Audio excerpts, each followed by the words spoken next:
विधायक के रूप में नहीं, ना ही प्रत्याशी के रूप में। मैं तो हमेशा जब भी आता हूं आपके बीच में तो एक बेटे के रूप में और एक भाई के रूप में आप लोगों के बीच में उपस्थित होता हूं। और फ्रॉम फर्स्ट डे, जब से मैं विधायक भी नहीं था आपका, उसके पहले भी जब राजा वीरभद्र सिंह जी यहाँ से मुख्यमंत्री थे, विधायक थे, और लगातार क्योंकि उनके पास पूरे प्रदेश की जिम्मेवारी थी तो उन्होंने मुझे उस समय ही ये जिम्मेवारी 2012 में दी थी। हालांकि उस समय तो मैं दिल्ली यूनिवर्सिटी में पढ़ रहा था, अपनी ग्रेजुएशन और उसके बाद पोस्ट ग्रेजुएशन जो है सेंट स्टीफेंस कॉलेज से कर रहा था। मगर उस समय उन्होंने मुझे जिम्मेवारी दी थी कि क्योंकि मैं इतना समय मेरे पास नहीं होगा कि मैं अपने निर्वाचित क्षेत्र के लोगों को इतना समय दे सकूं, और नया इलाका है, पहली बार मैंने यहाँ से चुनाव लड़ा है, तो हालांकि काम में तो उन्होंने कोई कमी नहीं रखी, मगर उन्होंने मुझे ये आदेश दिए थे कि आपने लगातार अपने लोगों के बीच में जाते रहना है और एक अपनापन, एक विश्वास, एक भाई की तरह, एक बेटे की तरह वहां के लोगों का विश्वास जीतना है। और मुझे खुशी है कि तब से लेकर आज तक हम लगातार हर परिस्थिति में, चाहे सुख है, चाहे दुख है, चाहे अच्छे दिन है, चाहे बुरे दिन है, हर परिस्थिति में हम आपके साथ खड़े रहे। हमारी सरकार थी उस समय, अभूतपूर्व विकास कार्य शिमला ग्रामीण के अंदर 5 साल के कार्यकाल में हुए। कॉलेजेस खुले, ITIs खुली,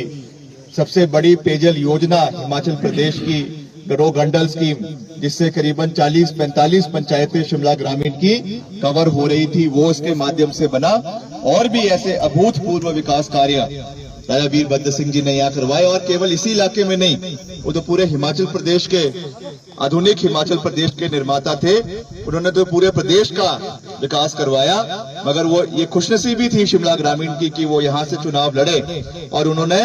यहाँ पे करीबन 1500 करोड़ रुपए के विकास कार्य शिमला ग्रामीण के अंदर करवाए।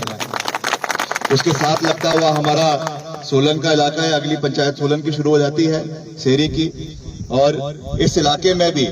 जो ITI उन्होंने दी और इस इलाके में और जो विकास कार्य करवाए, वो सब जो है इस इलाके को आगे ले जाने के लिए एक सोच थी। और मुझे खुशी है इस बात की कि अपने कार्यकाल के, हालांकि समय से थोड़ा ज्यादा हो गया था, मगर बिल्कुल कोई 1 साल पहले, 6 महीने पहले एक कॉलेज भी उन्होंने जो है यहाँ पे हमारे इसी जगह में पोआबो में दिया था। हमने तो जब इसका सरकार बदली, सरकार से भी ये निवेदन किया कि इसको हमारी सरकार ने दिया, 2 कॉलेजेस दिए, एक आपका 16 मील में दिया, वो तो बनकर तैयार हो गया, इसमें थोड़ा सा विलंब हो गया, मगर इसको शुरू करना चाहिए था। मगर सरकार की दृष्टि कुछ अच्छी नहीं थी। हमने लगातार विधानसभा में भी निवेदन किया, बल्कि कई बच्चों का तो एडमिशन जो कोटशेरा में हुआ था कॉलेज में, मैं खुद व्यक्तिगत रूप से कॉलेज में गया बच्चों के साथ और हमने खुद उनका एडमिशन वहां पे करवाया। और आपके पोआबो कॉलेज के नाम से रिसीट कटी कि इन बच्चों की एडमिशन जो है पहले कोटशेरा में होगी और बाद में फिर जब कॉलेज यहाँ पे शुरू होगा तो कार्य यहाँ पे होगा, मगर बाद में उसको रद्द कर दिया गया। मैं आपको ये विश्वास दिलाता हूं कि आने वाले समय में जब हमारी सरकार बनेगी, इस क्षेत्र का जो वो अधूरा सपना है उसको हम आने वाले समय में पूरा करेंगे। और यहाँ पे जो है एक शानदार भवन आपके कॉलेज का यहाँ पे आने वाले समय में बनाया जाएगा, जिससे केवल हमारे शिमला ग्रामीण की नहीं, मगर आगे आपका यहाँ से ममलीक से लेकर आगे कुठाड़ और जितना ये यहाँ का एरिया है,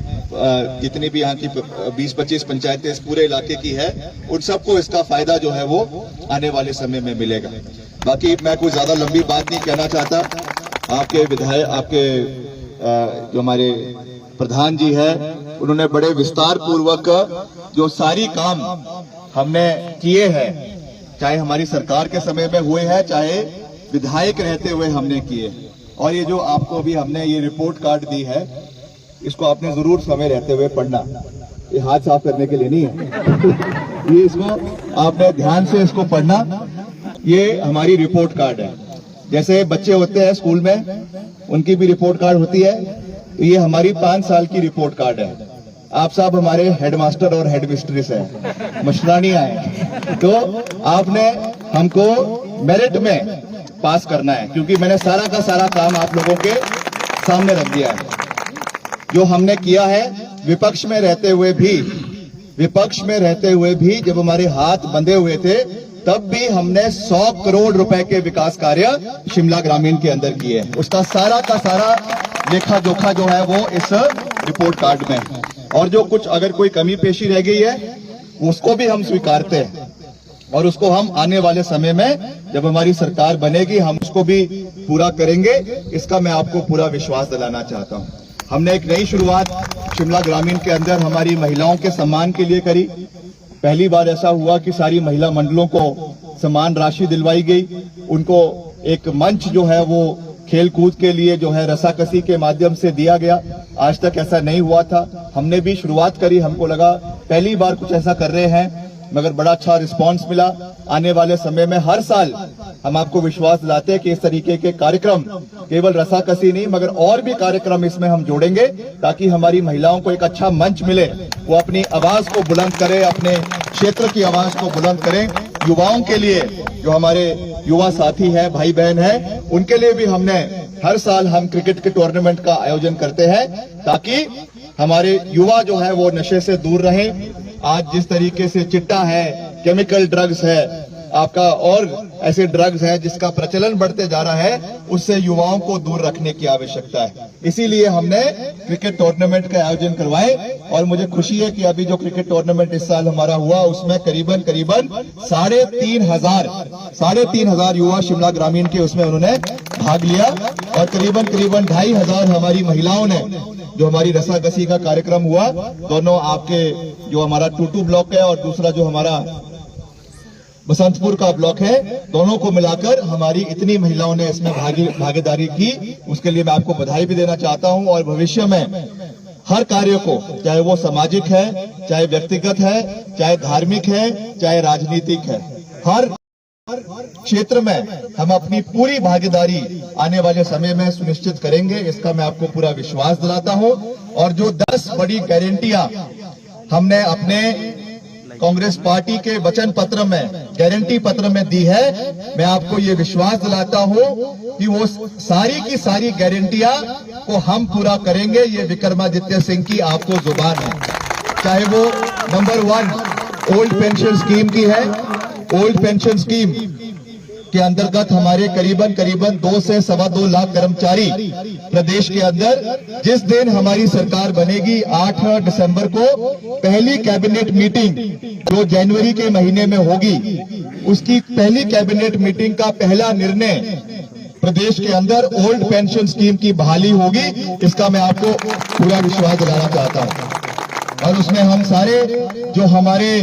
अलग अलग बोर्ड के, कॉरपोरेशन के, फॉरेस्ट कॉरपोरेशन, एचआरटीसी, टूरिज्म के जो हमारे कर्मचारी हैं जो इसके अभी दायरे में नहीं आते, उनको भी हम इसके दायरे में आने वाले समय में लेकर आएंगे। इसका भी हम आपको पूरा विश्वास दिलाते हैं। और साथ ही साथ महिलाओं के लिए आज जो मोदी जी ने गैस का सिलेंडर आपका 400 रुपए का, 450 रुपए का हुआ करता था, आज जो वो 1200 रुपए का हो चुका है। सरसों का तेल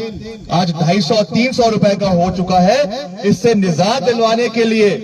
हर महिला को हिमाचल प्रदेश के अंदर जिस दिन हमारी सरकार बनेगी, हर महिला को 1500 रुपए की मासिक पेंशन कांग्रेस पार्टी की सरकार लगवाएगी। इसका भी हम आपको पूरा विश्वास दिलाना चाहते हैं।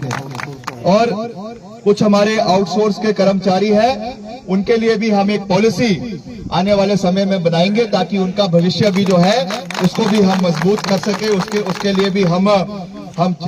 जो है, अब जब हमारी पिछली सरकार थी उसमें भी हमने बहुत सा प्रयास किया, मगर उस समय काफी बंदिशें थी जिसकी वजह से वो कार्य पूरा नहीं हो पाया। मगर आने वाले समय में हम चाहेंगे कि आउटसोर्स कर्मचारियों के लिए भी कोई ना कोई पॉलिसी बने और उनको भी हम जो है उनका भविष्य जो है उसको सेफगार्ड करने के लिए कार्य जो है वो आने वाले समय में करेंगे। तो मैं कोई ज्यादा लंबी बात नहीं कहना चाहता और मुझे खुशी है कि जब से मैं विधायक बना हूं पिछले 5 साल से मेरे करीबन 10 से 15 कार्यक्रम जो है वो ग्राम पंचायत आपके चुनाव के अंदर हो चुके हैं। अलग अलग वार्ड में, ऐसा कोई वार्ड नहीं है, ऐसा कोई गांव नहीं है जहां पर मुझे व्यक्तिगत रूप से आपके लोगों के बीच में आने का अवसर नहीं मिला। और ये वैसा नहीं कह रहा मैं कि कोई राजनीतिक कार्यक्रम ही कभी आपके कोई धार्मिक कार्यक्रम है, कोई सांस्कृतिक कार्यक्रम है, किसी का कोई व्यक्तिगत शादी ब्याह है, कभी किसी के घर में कोई अनहोनी घटी, वहां पे उनके परिवार के सदस्य के रूप में उनके लिए अपना कंधा देने के लिए भी हम एक परिवार के बेटे के भाई के रूप में हमेशा आप लोगों के साथ खड़े रहे हैं और भविष्य में भी इसी तरीके से आप लोगों के साथ हम पूरी मजबूती के साथ खड़े रहेंगे, इसका मैं आपको पूरा विश्वास दिलाता हूं। बाकी कुछ ज्यादा ना कहते हुए हमको यही मैं आपसे कहना चाहता हूं कि हमको एक सकारात्मक सोच के साथ आगे चलना है। हमारा प्रतिद्वंदी कौन है, कौन हमारे खिलाफ चुनाव लड़ रहा है, वो मायने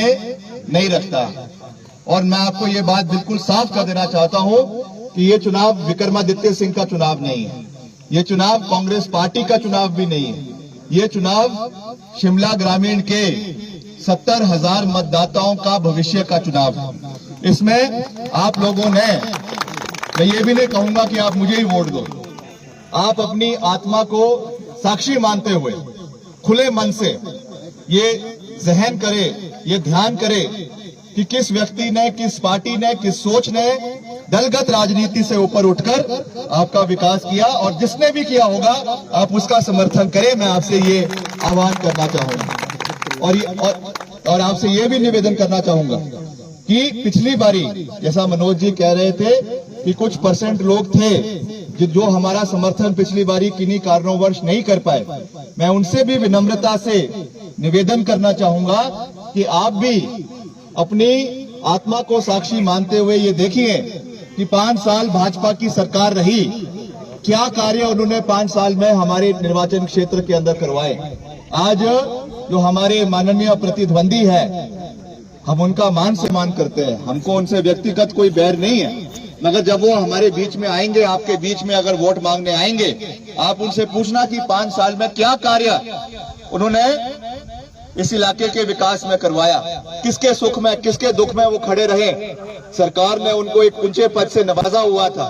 उसके बावजूद कितने लोगों से वो मिले, क्या कार्य उन्होंने पिछले 5 साल में किया। आपको जानकर खुशी होगी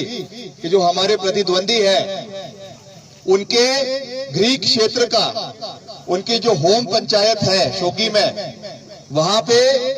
जो सड़क है चौरी घाटी से वाया यान वाया टू साधुपुल, वहां पे जब मैं उनके पंचायत में गया था, वहां के लोगों ने हमसे निवेदन किया कि आप इस सड़क को मेटलिंग टायरिंग के लिए आप विधायक प्राथमिकता में इसके लिए बजट दिलवाएं। आपको जानकर खुशी होगी कि हमने 5.5-6 करोड़ रुपए का बजट जो है वो उन्हीं की पंचायत में जो है वो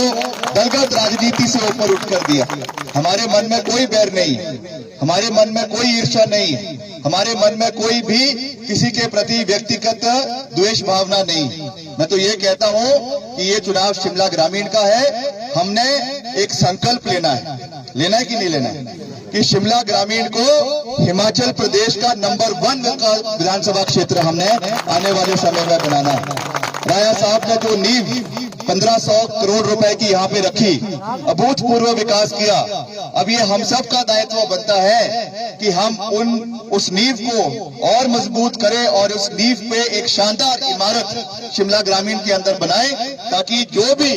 कभी भी जब विकास की बात होगी तो शिमला ग्रामीण का विकास मॉडल पूरे हिमाचल प्रदेश के अंदर दिखाई देना चाहिए कि शिमला ग्रामीण में राजा वीरभद्र सिंह जी ने काम किया और आज पूरा शिमला ग्रामीण का परिवार उस विकास मॉडल को आगे लेकर जा रहा है। ये हमारी सोच है, हमारा किसी से कोई व्यक्तिगत बैर नहीं है, हम उनका भी मान सम्मान करते हैं और हमें मिलकर आगे बढ़ने की आवश्यकता है। बाकी एक मसला हमारा जो रेवेन्यू का मसला है, जैसे आपका नौतोड़ होता है वैसे यहाँ का एक चौकोता धारक है, उनके भी हमें कई लोग, अभी एक उनका प्रतिनिधि मंडल कुछ दिन पहले हमें शिमला में भी मिला था, हमने उनको भी आश्वासन दिया है कि इसमें जो भी हमारी ओर से हो सकेगा, क्योंकि थोड़ा सा पेचीदा मसला होता है, रेवेन्यू का मसला है, मगर इसमें जब हमारी सरकार बन जाएगी आपकी आवाज को सुनेंगे, बैठेंगे, जो भी इसके लिए कमेटी बनानी है, जो भी इसमें आदेश हमारे एडीसी को, डिप्टी कमिश्नर को देने हैं सरकार के माध्यम से, उसके बारे में विस्तार पूर्वक चर्चा करेंगे बैठ के। इसके बारे में जो जमीन कहीं किसी को 10 बीघा है, किसी को 5 बीघा है, किसी को कुछ 20वां है, जैसे भी उसका एलोकेशन होता है उसको हम करने का पूरा प्रयास करेंगे। इन्हीं शब्दों के साथ आप सबका एक बारी फिर से दिल की गहराइयों से मैं बहुत बहुत धन्यवाद करता हूं। तो एक नारा मैं दूंगा, आप सबने हाथ खड़ा करके समर्थन करना है। भारत माता की जय, भारत माता की जय, भारत माता की जय, वंदे वंदे वंदे। कांग्रेस पार्टी जिंदाबाद, कांग्रेस पार्टी जिंदाबाद, शिमला ग्रामीण जिंदाबाद, दोनों हाथ खड़ा करके, शिमला ग्रामीण जिंदाबाद, शिमला ग्रामीण जिंदाबाद, शिमला ग्रामीण जिंदाबाद, राजा वीरभद्र सिंह।